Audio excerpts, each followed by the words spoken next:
Bok, ja sam Maja. Jej, ja sam Ivona. Pozdrav, ja sam Marina. Bok, ja sam Maja. Radimo u laboratoriju za neurokemiju I molekularnu neurobiologiju. Zavoda za molekularnu biologiju. A ja radim na odjelu za psihologiju Hrvatskog katoličkog sveučilišta.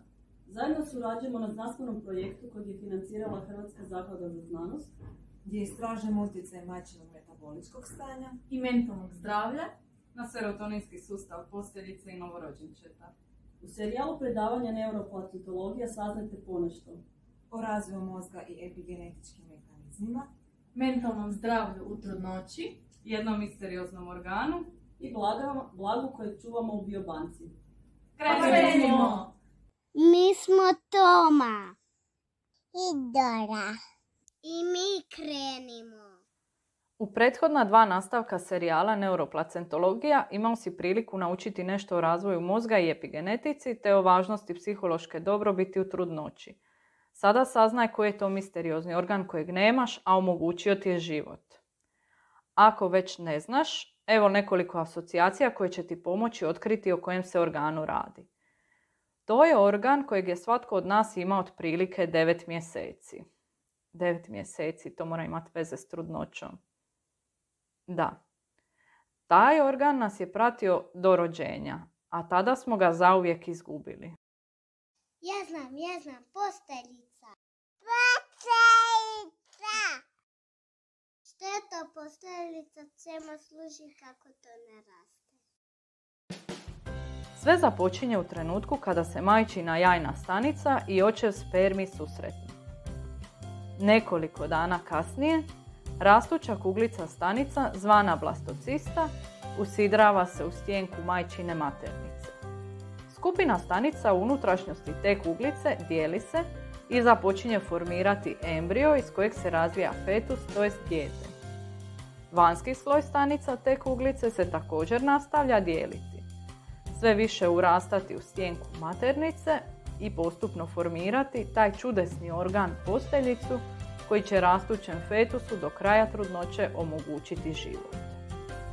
Posteljica je dakle fetalni organ, zapravo ona je najveći fetalni organ.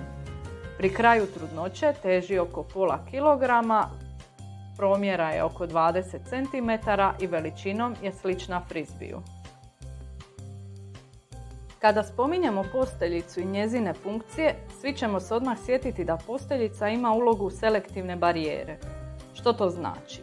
Majčina i fetalna krv u posteljici nikada ne dolaze u direktan dodir, već preko tanke barijere sastavljene od stanica i vezivnog tkiva, kisik iz majčinog krvotoka prelazi u fetalni krvotok, dok se iz fetalnog krvotoka vraća ugljikov dioksid. Osim kisika, preko posteljice majčina krv fetusu dostavlja hranjive tvari, a preuzima otpadne produkte fetalnog metabolizma. Pri tome možemo reći da posteljica obavlja funkcije koje će nakon rođenja preuzeti pluća, bubrezi, jetra i probavni sustav.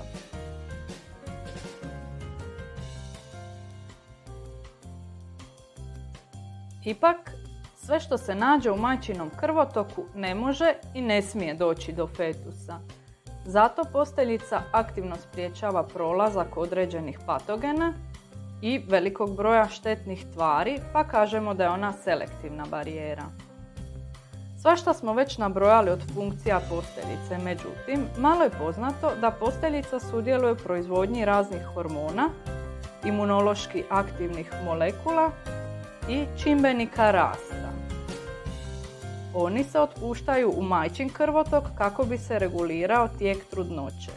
Zatim u fetalni krvotok kako bi se regulirao razvoj fetusa, ali i sama posteljica odgovara na hormone koje je proizvela te tako regulira svoju funkciju i razvoj.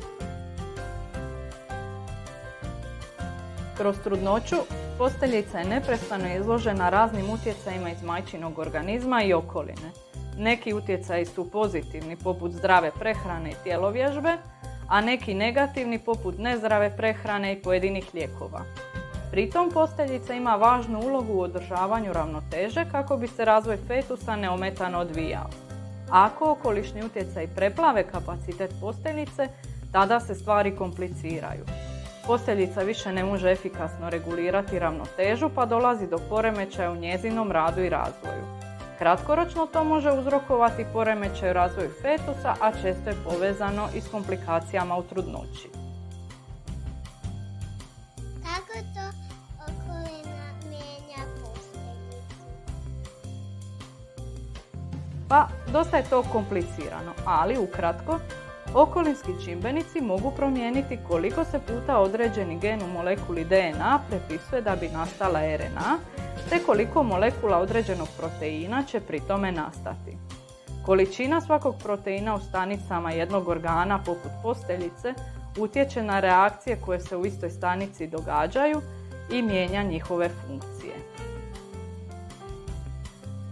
Jasno je stoga da je zdrava okolina posteljice ključna da bi posteljica neometano obavljala svoje funkcije. Zdrava okolina uključuje majčino fizičko zdravlje, dakle kontrolu tjelesne težine i razine glukoze kroz zdravu prehranu i tjelovježbu, zatim kontrolu unosa štetnih tvari u organizam majke tijekom trudnoće i sl. Ponekad sva ta odgovornost može zazvučati zastrašujuće. Tada se treba podsjetiti da je jednako važno održavati i majčino mentalno zdravlje. I za kraj, zdrava intrauterina okolina od neprocjenjive je vrijednosti i omogućava djetetu zdrav početak za zdrav ostatak života. Ali to je tek početak. Wow, baš zanimljivo.